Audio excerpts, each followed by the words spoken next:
Assalamualaikum warahmatullahi wabarakatuh. Alhamdulillahirabbil alamin. Wassalatu wassalamu ala asyrafil anbiya'i wal mursalin wa ala alihi wa sahbihi ajma'in. Apa kabar hari ini anak-anak? Alhamdulillah, selalu sehat ya dan tetap semangat. Hari ini adalah pertemuan kita pada mata pelajaran Al-Quran Hadis kelas 8 semester 1. Untuk itu, mari kita awali bersama-sama dengan membaca basmalah. Bismillahirrahmanirrahim. Untuk tahap pertama ini kita perkenalan dulu. Itu karena seperti kata pepatah, tak kenal maka tak sayang, gitu ya. Jadi kita perkenalan dulu. Perkenalkan, saya Ibu Kuni Masrohati. Selama 1 tahun ini akan mendampingi kalian dalam pembelajaran Al-Quran Hadis. Nah, setelah itu apalagi sih yang harus kita kenal, yaitu tentang materi apa sih nanti yang harus kita pelajari dalam 1 semester ini. Pertama-tama mari kita pelajari dulu tentang kontrak belajar, yaitu peraturan atau ketentuan selama KBM berlangsung. Jadi ketika KBM itu berlangsung, kalian harus bagaimana, prosesnya itu seperti apa, mengawalinya dari mana dan mengakhirinya dari mana, begitu. Kemudian yang kedua materi, yaitu semua hal yang harus dikuasai dalam KBM, kegiatan belajar mengajar ini. Dan terakhir tentunya ada penilaian, yakni uji kompetensi pemahaman, sejauh mana kalian bisa memahami materi yang sudah Bu Kuni jelaskan. Kita masuk pada yang pertama, yakni kontrak belajar. Di sini ada 4 poin yang harus kalian perhatikan. 1. Awal pembelajaran. Semua siswa wajib mengisi presensi kehadiran di link yang telah disediakan, mulai dari jam 7 sampai jam 10.30. Jadi ingat, ketika kalian membuka Google Classroom, kalian yang pertama kali dilihat pertama dalam menu forum, yaitu untuk pengumumannya, petunjuknya sasar di situ. Kemudian setelah itu beralih ke menu materi. Nah, di menu materi nanti ada 2 folder, yaitu presensi dan KBM. Klik dulu presensi dulu, ingat ya. Setelah kalian mengisi presensi, baru kemudian ke KBM. Nanti di dalam KBM itu ada 1 materi, yang kedua tugas. Nah, kalian buka dulu materinya. Saya meng-save materinya ini ya, nanti pada poin ketiga bisa berupa file, PPT, video. Itu kalau perlu meeting ya nanti akan ada meeting begitu. Setelah itu baru mengerjakan tugas pada poin keempat. Sekarang kita masuk pada poin kedua, buku rujukan. Buku rujukan yang kita pakai yakni buku digital. Semuanya wajib mendownload.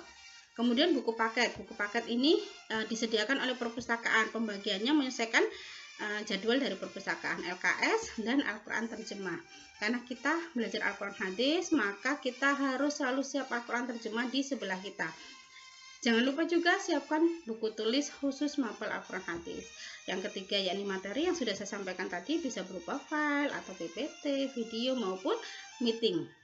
Yang keempat yakni tugas. Ya, tugas-tugas itu paling lambat dikerjakan jam 10.30. Nah, akan ada nilai tambahan untuk setiap kedisiplinan. Jadi ketika kalian mengerjakan tepat waktu nih, kita jam 1 sampai ke 2, yaitu antara jam 7 sampai jam 8. Berarti ada poin tersendiri untuk kedisiplinan kalian. Selanjutnya, kalau misalnya lebih dari itu Bu, ya kedisiplinannya akan berkurang gitu. Tapi batas maksimalnya adalah 10.30. Lebih dari itu ya maka akan turun lagi nilai kedisiplinannya. Masuk kepada yang kedua, yakni materi. Selama 1 semester nanti kita akan mempelajari 3 bab. Nah, dalam 3 bab ini, yang bab pertama yakni tentang tajwid, kebocah Al-Quran dengan tepat. Apa saja yang dipelajari? Yakni mad iwad, mad lain, dan mad arid lis sukun.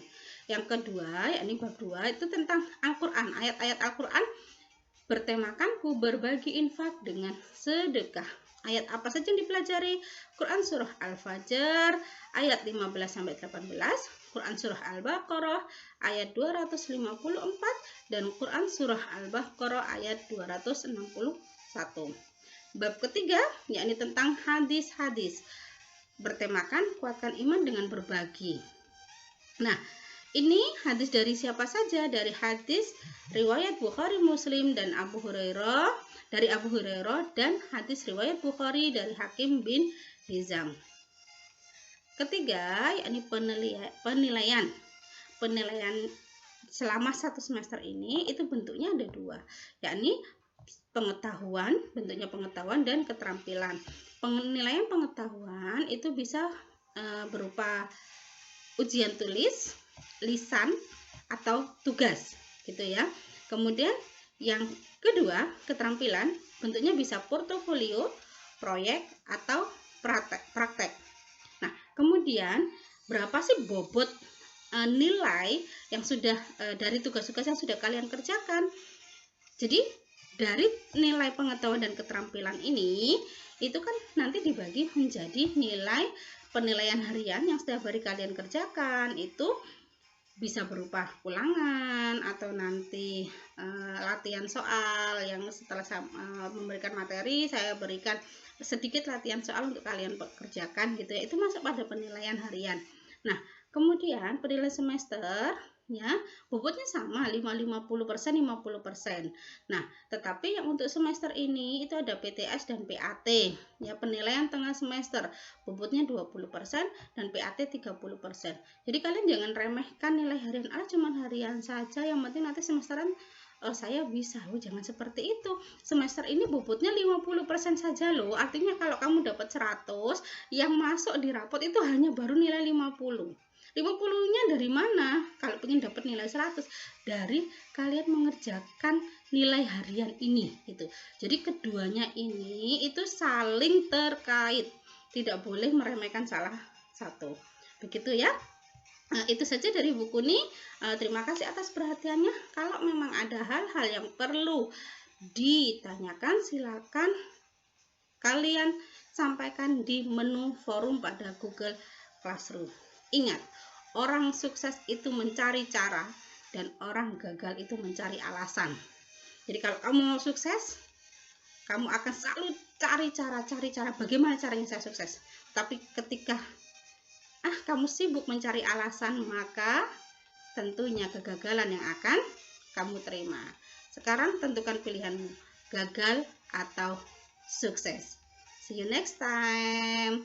Mari kita akhiri dengan membaca tahmid. Alhamdulillahirabbil alamin. Assalamualaikum warahmatullahi wabarakatuh.